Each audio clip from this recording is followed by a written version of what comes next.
बस्तर में शांति व्यवस्था बहाल करने के लिए लगभग रोज ही गोलियां चल रही हैं और गोलियां चल रही हैं तो मौतें भी हो रही हैं। आज भी दो लोगों की मौत हुई है। उस पर पुलिस का क्या कहना है और इसकी सारी जानकारी के लिए आप आगे देखें। नमस्कार, मैं विकास तिवारी हूं और आप बस्तर टॉकीज देख रहे हैं। दरअसल आज बीजापुर जिले के नेमेड़ थाना क्षेत्र के अंतर्गत दुर्दा एक गाँव है और जमेली, इसके बीच में मुठभेड़ हुई है पुलिस के अनुसार। और इस मुठभेड़ में 2 महिला माओवादी मारे जाने का दावा पुलिस ने किया है। पुलिस ने कुछ सामान जो शो किए हैं और बताया है कि इसे मुठभेड़ स्थल से बरामद किया गया है उनके द्वारा, और 2 वर्दीधारी महिलाओं के शव भी है जो पुलिस के रिकॉर्ड में पुलिस के अनुसार नक्सली हैं। और हालांकि अब तक उनकी शिनाख्त नहीं हो पाई है, इसकी जानकारी भी पुलिस के अधिकारियों ने ही दी।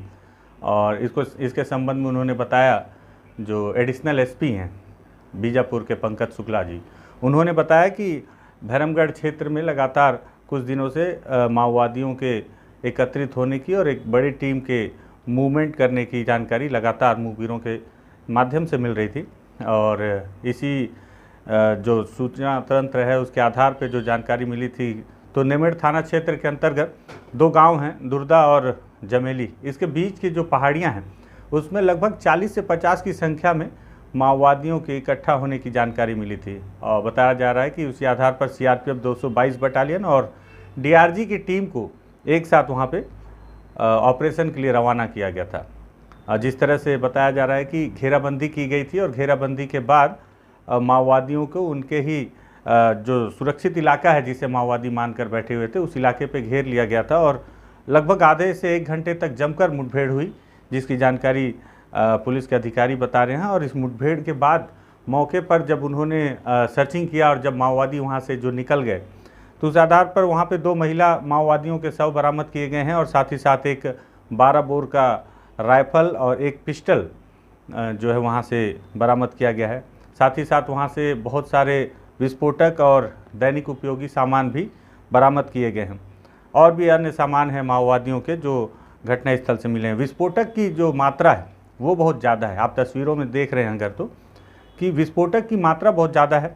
और इसको लेकर ही अंदाज़ा लगाया जा रहा है कि जिस तरह से यहाँ इतनी बड़ी मात्रा में विस्फोटक वहाँ से बरामद किया गया है और 40 से 50 की संख्या में माओवादी अगर एक ही स्थान पर एकत्रित थे, तो निश्चित ही तौर पर माओवादी किसी बड़ी घटना को अंजाम देने के फिराक में इस घटनास्थल पर उपस्थित थे।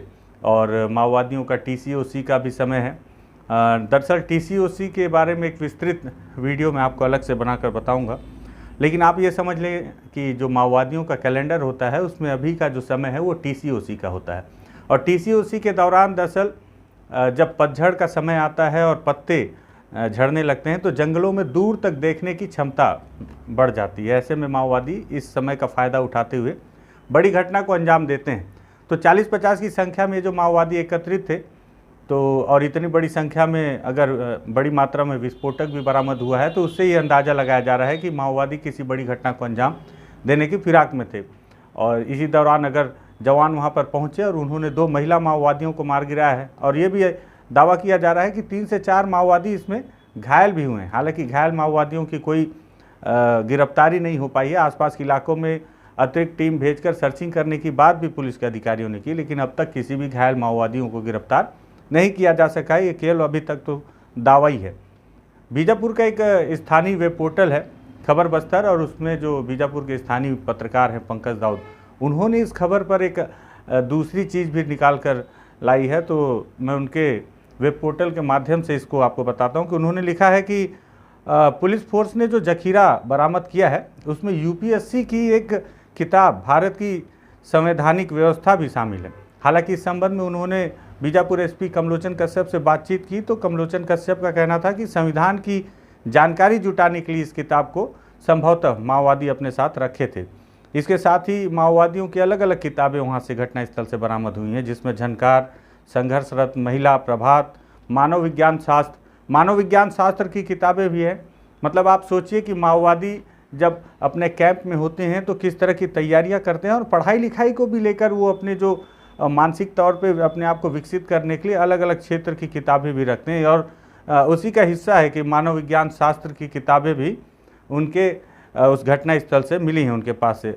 और साथ ही साथ इमरजेंसी मेडिकल यूनिट की एक किताब मिली हुई है, जिससे आप ये अंदाज़ा लगा सकते हैं कि माओवादी जो है अगर घायल हो जाएं या बीमार हो जाएं, अचानक मेडिकल की कोई ज़रूरत पड़ जाए तो उसकी तैयारी को लेकर भी कैंप में किस तरह से इस तरह की किताबें रखते हैं जो कि मेडिकल यूनिट इमरजेंसी से जुड़ी हुई हैं। साथ ही साथ पार्टी का जो संविधान है उसकी किताब वहाँ से पाई गई है, और कम्युनिस्ट पार्टी के सदस्य होने की योग्यता क्या है इसको लेकर भी एक गाइडलाइन है, उसकी किताब भी घटनास्थल से मिली है। मैं कोशिश करूँगा कि वहाँ के अधिकारियों से यदि वो किताबें मिल पाएँ या उसकी कुछ तस्वीरें मिल पाएँ तो उसे विधिवत आपको बताऊं कि उस किताबों में आखिर माओवादियों ने लिखा क्या है, क्योंकि ये भी बहुत ज़्यादा इंटरेस्टिंग है। साथ ही साथ अपनी पार्टी की कार्यनीति को लेकर भी उन्होंने एक किताब रखी हुई है। और नक्सलियों ने खास बात यह है कि मानव शरीर को दर्शाने वाले चार्ट भी अपने इस लाव लश्कर के सामान के साथ रखा हुआ था, जिससे ये भी समझा जा सकता है कि वो मानव के शरीर को बहुत विधिवत समझने के लिए भी एक विशेष क्लास संभवतः लगाई जाती होगी। तो ये जानकारी हालांकि पहले भी मिलती रही है कि माओवादी अपने कैंपों में लगातार क्लास लगाते हैं और जो निचले कैडर के जो माओवादी होते हैं उन्हें पढ़ाने के लिए, उन्हें तमाम जानकारियां देने के लिए इस तरह की किताबों को भी अपने कैंपों में रखते हैं। और जिस तरह से ये इतनी बड़ी मात्रा में बारूद और विस्फोटक का बरामद किया जाना और इतनी सारी किताबों का पाया जाना, मुझे ऐसा प्रतीत होता है कि जिस इलाके में ये मुठभेड़ हुई है उस इलाके में माओवादियों ने बहुत अपने आप को सुरक्षित ठिकाना मानते हुए कैंप किया हुआ था। हालांकि वहाँ पे कहा जा सकता है कि जवानों ने उनके गोपनीय और सुरक्षित इलाके को भेद लिया और ये मुठभेड़ में 2 महिला माओवादियों को मार गिराने में उन्होंने सफलता हासिल की है। और अभी इसमें एक भी जवान घायल नहीं हुआ है। ये जवानों के लिए बहुत ही हर्ष का विषय है और सुरक्षित होने से उनके लिए खुशी की बात है। वही माओवादियों को एक बड़ा नुकसान हुआ है, अगर इतनी बड़ी मात्रा में उनका विस्फोटक जब्त हो गया और 2 कैडर भी मारी गई हैं। हालांकि जो 12 बोर का जो राइफल मिला है और जो पिस्टल मिला है, इन दोनों हथियारों को देखकर मुझे नहीं लगता कि कोई बड़े कैडर मारे गए हैं। मुझे लगता है कि संतरी में रहे ये दोनों महिला माओवादियों को जवानों ने मार गिराया है, और जैसे ही फायरिंग हुई होगी तो जो बाकी के माओवादी हैं वो सचेत होकर, हालांकि सामान उन्होंने छोड़ दिया और छोड़कर वहाँ से भाग खड़े हुए हैं। तो उम्मीद है कि अगर मुठभेड़ है वहाँ पर हुई है तो बड़े माओवादी कैडर भी घटनास्थल पर रहे होंगे। आजकल अमूमन एक नई चीज़ हो रही है कि जब भी मुठभेड़ें होती हैं तो मुठभेड़ के बाद ग्रामीणों के द्वारा आरोप लगाया जाता है कि ये फर्जी मुठभेड़ थी या घर से उठा कर ले गए पुलिस के जवान और उन्होंने हत्या कर दी है। इस तरह के लगभग सुबह की ये घटना है और लगभग 20 घंटे से अधिक समय बीत चुका है।